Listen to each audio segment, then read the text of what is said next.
Vanakkam, I am RAJI SUBRAMANIAN, Handwriting Analyst, Managing Director of SSV Academy. So, இன்னைக்கு Let's Win TV viewers காக நாம discuss பண்ணக்கூடிய topic autism kidோட handwriting பத்தி. So, autism kidக்கும் இந்த மாதிரி handwriting improvement வருமா அப்படின்னு எனக்கு நிறைய பேர் மெயில் அனுப்பிச்சிருந்தாங்க. என்னோட கிட் வந்து autism kid. பட் அவனோட handwritingக்கும் இந்த மாதிரி 2 ஹவர்ஸ்ல இம்ப்ரூவ்மெண்ட் பண்ண முடியுமா? அதுக்குன்னு ஸ்பெஷல் எனி அப்பாயின்மெண்ட்ஸ் இருக்கா அப்படின்னு சொல்லி கேட்டிருந்தாங்க. ஸோ அதை பற்றி தான் நான் இன்றைக்கி டிஸ்கஷன் பண்ண போகிறேன். ஃபர்ஸ்ட் ஆட்டிசம் கிட் வந்து என்ன மாதிரி இருப்பாங்கங்கிறத ஃபஸ்ட்டு நீங்கள் ஃபைண்ட் அவுட் பண்ணுங்கள். நிறைய பேரண்ட்ஸ் வந்து அதை ஃபைண்ட் அவுட் பண்ணுறதுக்கே மேக்ஸிமம் நீங்கள் ஒரு 5லேருந்து 6 இயர்ஸ் வரைக்கும் எடுத்துக்கிறீங்க. ஒரு 18 மந்த்ஸில் நீங்கள் ஃபைண்ட் அவுட் பண்ணிங்கன்னா அவங்கள ஈஸியாக நம்ம வந்து ரெகுலராகவே ஸ்கூலுக்கு அனுப்ப ஆரம்பிச்சிடலாம். ஸோ அதுலேருந்து நீங்கள் மிஸ் ஆகக்கூடாது. இன்னொன்று அவங்களோட பிஹேவியர்ஸ் எந்த மாதிரி இருக்கும் அப்படிங்கிறத நம்ம டிஸ்கஸ் பண்ண போகிறோம். அன்யூஷுவல் பாடி பாஸ்டர்ஸ், இன்னொன்று ரிப்பிட்டேட்டிவ் பாடி மூமெண்ட்ஸ் கொடுத்துக்கிட்டே இருப்பாங்க.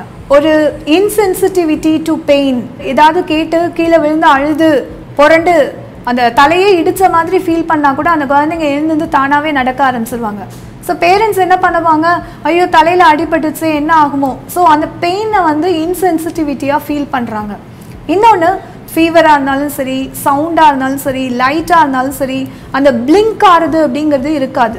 கண்டினியூவாக அதை என்ன பண்ணுவாங்க, பார்த்துக்கிட்டே இருப்பாங்க. ஒரு ஆப்ஜெக்ட்ஸ் மேலேயே அவங்களோட கண்ணு போகும். இன்னொன்று அன்யூஷுவல் ப்ளே வித் டாய்ஸ், அவங்க ஒரே ஒரு டாய்ஸோட அடிக்கடி விளையாடுவாங்க. இல்லை ஒரு டாய்ஸை எடுத்து வச்சுக்கிட்டு கிட்டத்தட்ட ஒரு 1/2 hour அதோட ப்ளே பண்ணுவாங்க. அதுலேருந்து நீங்கள் அவங்கள வெளியில் கொண்டு வரவே முடியாது. ஸோ இந்த மாதிரி பிஹேவியர் இஷ்யூ இருந்தால், அழுது புரண்டு ஒரு ஆர்ப்பாட்டம் பண்ணிட்டு திடீர்னு எழும்பி போகிறவங்களா இருந்தால், ஸோ இந்த மாதிரி பிஹேவியர் இஷ்யூ இருந்தால் கண்டிப்பாக அவங்க ஆட்டிசம் கிட் தான். ஸோ அவங்கள எந்த விதத்தில் இம்ப்ரூவ்மெண்ட் கொண்டு வரலாம்.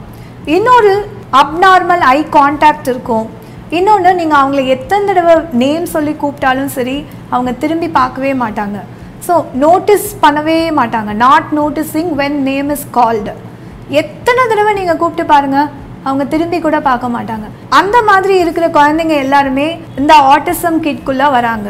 இன்னொன்று இக்னோரிங் அதர்ஸ், எல்லாரையுமே இக்னோர் பண்ணுவாங்க. Preferring to be alone, so ஒரு இடத்துல தனியாக இருக்கணும்னு நினைப்பாங்க, யாரையும் சேர்த்துக்க மாட்டாங்க. ஸோ இதை முதல்ல பேரண்ட்ஸ் ஐடென்டிஃபை பண்ணுங்கள். ஸோ ஐடென்டிஃபை பண்ணிவிட்டு என்னடா இது நமக்கு இந்த மாதிரி ஒரு நிலைமை வந்துச்சு, இதை மூடி மறைக்கணும் அப்படின்னு நினைக்காம எங்களை மாதிரி ஒரு ஸ்பெஷலிஸ்ட்டை கொண்டு போய் விட்டீங்க அப்படின்னா அவங்களுக்கும் ஹேண்ட் ரைட்டிங் வந்து பாசிபிள் பண்ணுறோம். என்ன மாதிரி கிட்ஸாக இருந்தாலும் சரி, ஒரு ஆட்டிசம் கிட்டாக இருந்தாலும் சரி, இல்லை நார்மல் கிட்டாக இருந்தாலும் சரி, ஹேண்ட் ரைட்டிங்கில் மேக்ஸிமம் எல்லாருக்குமே ப்ராப்ளம்ஸ் இருக்குது. இன்னொன்று நம்ம எல்லாருமே விரும்புறது என்னென்னா, குழந்தைங்க ஸ்கூலுக்கு போகணும், படிக்கணும், நிறைய நாலேஜ் வந்து இம்ப்ரூவ் ஆகணும்.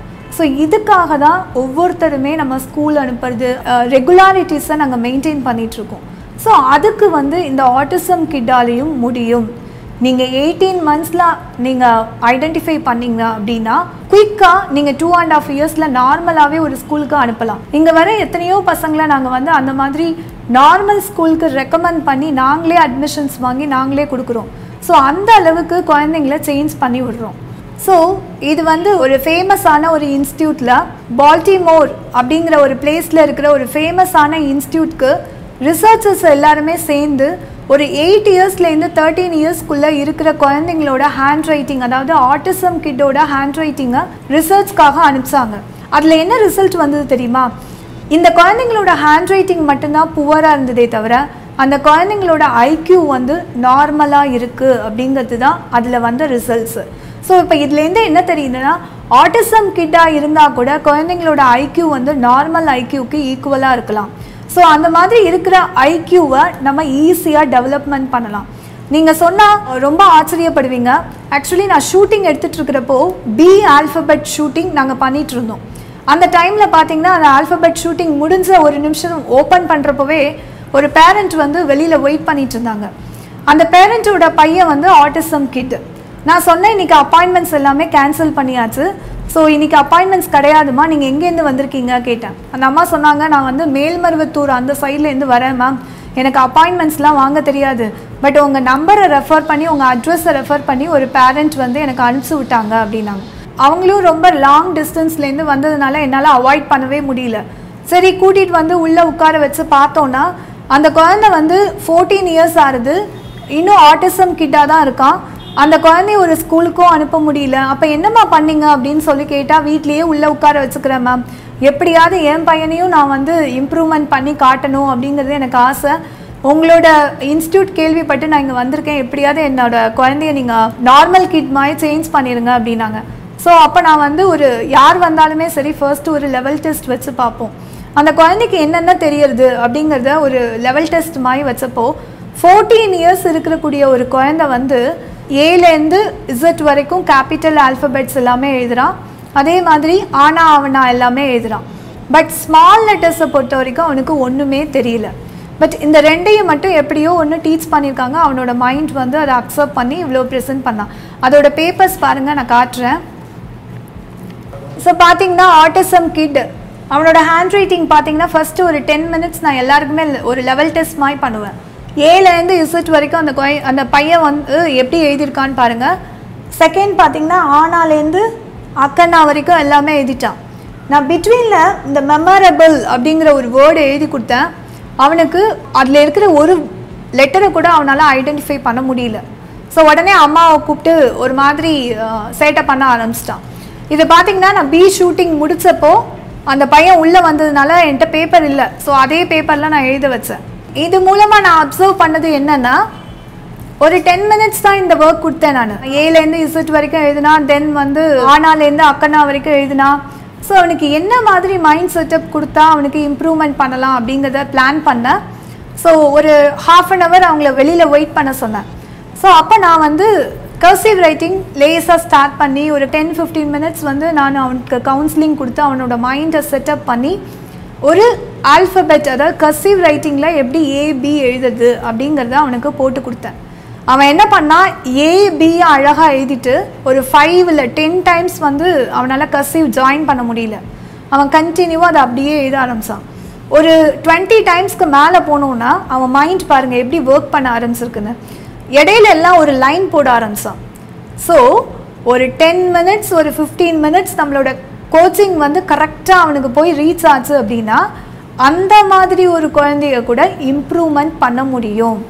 ஸோ இம்ப்ரூவ்மெண்ட் வந்து உங்கள் கையில் தான் இருக்குது. ஆட்டிசம் கிட்டாக இருந்தாலும் இல்லை ஏதாவது பிஹேவியர் இஷ்யூ இருந்தாலும் குழந்தைங்கள இந்த ஹேண்ட் ரைட்டிங் மூலமாக ஈஸியாக டெவலப்மெண்ட் பண்ணலாம். இந்த ஹேண்ட் ரைட்டிங்கை கண்டினியூவாக நீங்கள் கொடுக்க உங்கள் குழந்தைங்க வந்து நார்மல் சைல்டுக்கு ஈக்குவலாக ஆகிடுவாங்க. ஸோ நம்பவே மாட்டீங்க, நிறைய கிட்ஸ் வந்து இங்கே வந்து நார்மல் கிட்டாக சேஞ்ச் ஆகி இப்போ நார்மலாக ஒரு ஸ்கூலுக்குள்ளே போயிட்டுருக்காங்க. சரி, அவங்களோட ஃப்யூச்சரே இப்போ பேரண்ட்ஸ் கையில் தான் இருக்குது. என் கையிலங்கிறத விட உங்கள் கையில் தான் இருக்குது. நீங்கள் கரெக்டாக ஐடென்டிஃபை பண்ணணும், கரெக்டான பிளேஸ்க்கு குழந்தைங்களை கொண்டு போய் விடணும். ஸோ இந்த 14 இயர்ஸாக அவனை வேஸ்ட் பண்ணியிருக்காங்க. ஒரு 18 மந்த்ஸில் நீங்கள் ஃபைண்ட் அவுட் பண்ண வேண்டிய ஒரு சொல்யூஷனை 14 இயர்ஸில் நீங்கள் தேடி வந்திருக்கீங்க. இதுக்கு காரணம் பேரண்ட்ஸு. ஸோ தயவுசெய்து உங்ககிட்டயே வந்து ரிசல்ட்டும் இருக்குது, உங்ககிட்டயே வந்து சொல்யூஷனும் இருக்குது. நீங்கள் தான் கரெக்டாக சூஸ் பண்ணி வரணும். ஸோ ஏதாவது இதை பற்றி உங்களுக்கு ஆட்டிசம் கிட்டோட இன்ஃபர்மேஷனை நீங்கள் எனக்கு ஷேர் பண்ணணும்னு நினச்சிங்க, இல்லை என்கிட்ட நீங்கள் பர்சனலாக மீட் பண்ணணும்னு நினச்சிங்கன்னா கீழே ஸ்க்ரோலிங் ஆகிற நம்பருக்கு காண்டாக்ட் பண்ணுங்கள். ஸோ நார்மல் கிட்டும் ஆட்டிசம் கிட்டையும் கிளாஸ் ரூமில் ஈக்குவலாக நாங்கள் கொண்டு வரோம். ஸோ இந்த சான்ஸை நீங்கள் யூஸ் பண்ணிக்கோங்க. கீழே ஸ்க்ரோலிங் ஆகிற நம்பருக்கு காண்டாக்ட் பண்ணுங்கள். முக்கியமான விஷயம் என்னென்னா, நீங்கள் எங்கேருந்து வரீங்க, எங்களுக்கு எப்போ அப்பாயின்மெண்ட்டுங்கிறது கிளியராக கேட்டுக்கோங்க. ஏன்னா நீங்கள் வெயிட் பண்ணுறது எங்களுக்கு கஷ்டமாக இருக்குது. ஸோ கரெக்டான அப்பாயின்மெண்ட்ஸை கேட்டுட்டு கரெக்டாக வந்து மீட் பண்ணுங்கள். இதே மாதிரி ஆட்டிசம் கிட் மாதிரியே ஹைப்பர் ஆக்டிவ் கிட்டும் இருக்காங்க. அவங்களையும் நம்ம வந்து நார்மலாக சேஞ்ச் பண்ணலாம். அது ஹைப்பர் ஆக்டிவ்ங்கிறது இதுக்கு முன்னாடி உள்ள ஸ்டேஜ். இதுக்கு அடுத்து உள்ள ஸ்டேஜ் தான் ஆட்டிசம் கிட். அதனால 2 பேருமே ஈக்குவலாக கான்சன்ட்ரேஷன் பண்ணி ஈக்குவலாக எங்களை வந்து மீட் பண்ணுங்கள். ஸோ இம்ப்ரூவ்மெண்ட்டை உங்கள் கையில் வாங்கிட்டு போங்க.